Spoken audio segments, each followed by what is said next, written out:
round two of the Champions Cup this week. This is going to be a big week. This is going to be a massive week. There's some big games this week, and starting it off, we have Leinster versus Leicester.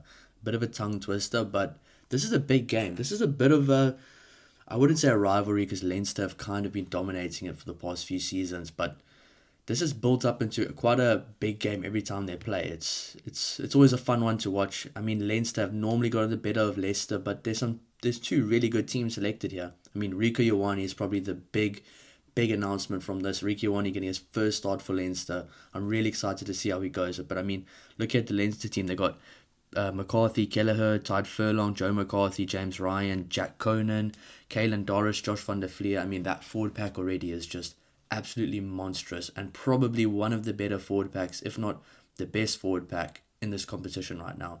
I mean, not even having Arge Snyman there, they still have an incredible team like that. I mean, obviously very, very, very much the island pack here, but I mean, it's going to be a very tough day for Leicester to try and, I don't know, get some sort of go forward ball at set piece or scrum time. Even at line out time, there's some really good locks there. I mean, Joe McCarthy, James Ryan, Jack Conan, and Josh van der Fleer, and Caelan Doris can all do what they need to do in the lineouts as well. But scrum time, it's going to be very, very difficult to pack down against this Leinster team. I think they're going to get a lot of dominance come set piece, and I don't know, I'd like to see how the game plays out. I know it's at Welford Road, so it's going to be an interesting one. Normally, when I've watched these games, it's normally been Leicester playing in Leinster, so it's going to be different for Leicester having a home crowd. They're a very good team at home. They're a very tough team to play against at home, a very tough team to beat at home. So I'm really looking forward to it, and I think the forward battle is probably the key takeaway from this game. I think that's going to be where the game's either won or lost.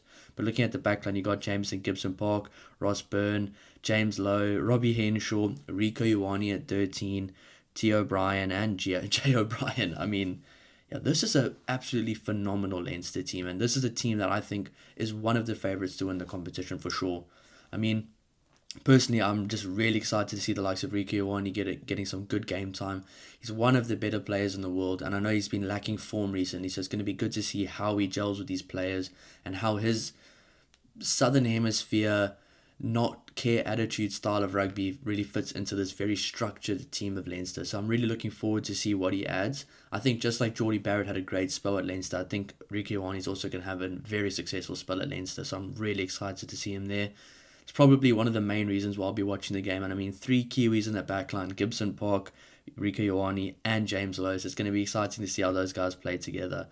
Yeah, I'm really excited to see how this team gets on, and I think it's going to be an absolutely incredible game. Obviously, looking at the bench, you got Dan Sheehan, Boyle, Clarkson, Mangan, Deegan, McGrath, Sam Pendergast, and Frawley. So, I mean, a very strong bench for Leinster as well. They'll be missing the likes of Adge Snyman this week, but still, a very, very strong bench. And I think when you're playing at a place like Welford Road or at these Prem sides where they have also a really good home hostile crowd as well, if you're looking at the likes of Glasgow and Edinburgh as well, the other URC teams that have a really good hostile home crowd, you need a strong bench to finish the game, because no matter how strong you start the game, that home crowd advantage keeps that team in the game, especially from a mentality standpoint. They're always going to still want to get back.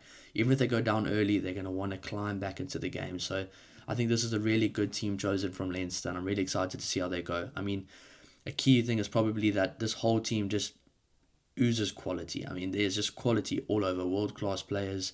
Rico Ioane, hopefully he can get his confidence up, because once he's confident, he is one of the best players in the world. He is such a good player, and I really hope, as a Springbok fan still, I really hope he can just get back to what he can do, because he is such a capable player. And I mean, if you can have a guy like him firing alongside the likes of Leicester Ganuku for the All Blacks, that's really good news for New Zealand. So let's hope he can get back to top form. And I think he will. I really think he will. He's still young as well, so I think he can. But yeah, the forward pack from this team just looks really powerful. So let's see if Leicester can, I don't know, keep up with them. So Leicester have gone for Nicky Smith, Jamie Blamier, I forgot how to say that, Joe Hayes, Cameron Henderson, Harry Wells, James Thompson, Tommy Raffel, Joaquin Morrow, Tom Whiteley, Billy Searle, Ollie Haskell-Collins, Solomoni Kata, Will Wand, Adam Radwan, and Freddie Stewart as their starting lineup. Now, just from a first glance at it, it's definitely a strong lineup, but it's obviously not the strongest you've seen from Leicester in the past few years. I mean, if you're thinking of the likes of Montoya, Jasper Wiese, Andre Pollard, there's some players that are really missing out. Henry Liebenberg as well.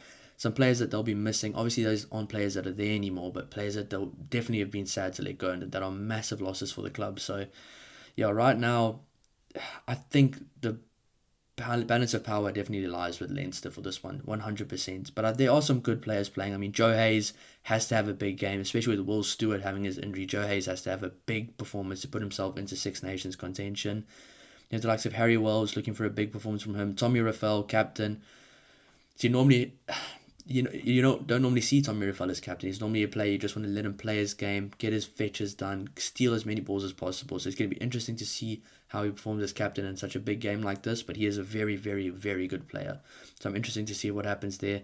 But just looking from the outside, it looks like Leinster have a much more powerful forward pack. But I don't know. A Leicester team playing at home is a dangerous team on any day for any team in the world. So I'm really looking forward to see what happens in the forward battle. In the back line, you got Ollie Hassel-Collins, Solomone Kata, Adam Radwan and Freddie Stewart are some key standout names there. Especially in the back, you got Adam Radwan and Freddie Stewart, some very, very good players. Adam Radwan is one of my favourite players to watch. From Newcastle to now, he's just such a good player, and I'm really looking forward to see how he goes. Freddie Stewart, I mean, a player that'll be trying to knock that door down to get back into the starting 15 for England selection. I mean, right now with England, you don't really know where their best selections lie, but they've been liking Marcus Smith at the fullback position, so Freddie Stewart's going to want to put some big performances down to take that jersey back or keep it for a long time, because he's a quality player. Whether he plays wing or fullback or off the bench, he's a good player. So it's going to be interesting to see what happens there, because I do think he's going to get bombarded with high balls. Whether it's Ross Byrne or Sam Prendergast playing, they're going to kick high balls at him all day. And we're just going to have to see how he reacts to it and if he can cope with it. Because I'm not really sure how good Adam Radwan or Ollie Hassel-Collins are under the high ball compared to a James Lowe or a Rieko Ioane if he had to move to the wing. So it's going to be very interesting to see what happens there. But I know Freddie Stewart's one of the best in the world under the high ball. So it's going to be a very interesting battle there, backline-wise. I mean, Solomone Kata, a player that's come in, the Tongan international, really good player, physical, just gets over the advantage line all the time. So I think this team from Leicester is a good team chosen for this Leinster game. I mean, it's not going to be an easy task keeping this Leinster team to a low score. I mean, that is it's literally the Irish team with one of the All Blacks better players. So yeah, it's going to be very tough for them. But I mean, on the bench, you've got Finn Theobald Thomas, Archie van der Fleer, Will Hurd, Tom Mann, Sam Williams, Ollie Allen, Orlando Bailey, and Joseph Woodward. So just looking from the bench perspective as well, Leinster definitely have a stronger bench than Leicester Tigers. So yeah, if I had to give a prediction for this game, I'd probably go Leinster by 2 or 3 tries, just looking at it from the outside. But they are playing at Welford Road. It is a home game for Tigers, which might change it completely. I know beating the Tigers at home in front of their very, very good crowd with an amazing atmosphere. I still need to go watch a game there. I mean, I've in the Prem, I've been supporting Leicester for a while. I really like Leicester. Obviously, now that Pollard and Jasper Visser is gone, I still need to figure out who my favourite team is in the Prem right now. But I really enjoy watching Leicester home games. So I think this could be a very good game to watch. But I just think Leinster will take it above Leicester Tigers. But yeah, if I had to do a bit of a combined team here, I'd probably go with the entire forward pack of Leinster, to be honest. I would probably go with the entire forward pack of Leinster. Yeah, if we're not doing exact positions, I'd probably put Joe Hayes in there over McCarthy, just for now maybe.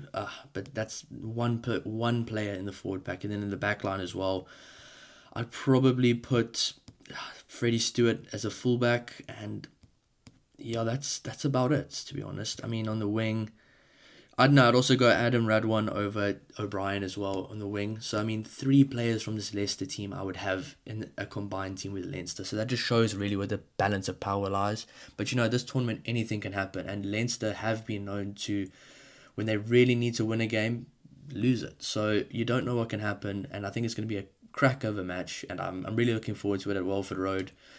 But, I think Leinster by 2 to 3 scores. If Leicester actually pitch up, it could be a 1-score game. But I think if Leicester were to win this game, it's going to be a very close score. But if Leinster win, it's going to be a bit of a bigger score, in my opinion.